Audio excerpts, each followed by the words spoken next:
par Claude Dautel. Ruslan Malinovski sera-t-il le 12e renforcement de l'Olympique de Marseille pendant cette fenêtre de transfert?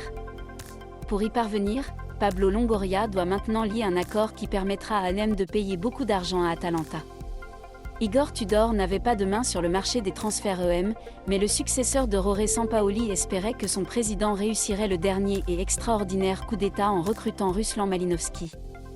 Le milieu de terrain d'Atalanta Ukraine est très tenté de rejoindre l'Olympique de Marseille et la Ligue 1, jusqu'à ce qu'il ait accordé un accord aux dirigeants de Marseille sur le contour des contrats qui pourraient être à l'avenir.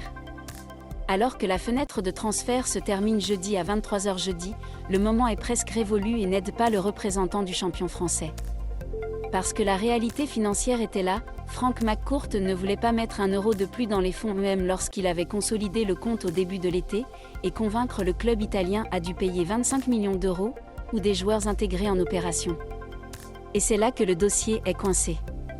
EM doit vendre pour acheter Malinovski. Initialement, Pablo Longoria avait postulé à Atalanta pour intégrer Cengiz sous le transfert de Malinovski-Ruslan, mais les joueurs turcs EM n'ont pas validé cette piste. Tel que déterminé par l'équipe, Gianpiero Gasperini n'est pas trop chaud pour transporter Cengiz vers le bas, et donc cette option est exclue. Sport Daily détermine que l'Indigo EM et le Bergamo Club timidement continuent de poursuivre les négociations, mais il n'y a aucun accord financier qui pourrait être possible parce qu'Atalanta reste ferme au prix de 25 millions d'euros. Olympique de Marseille car elle doit se vendre un jour ou plus pour lier l'arrivée de Ruslan Malinovski.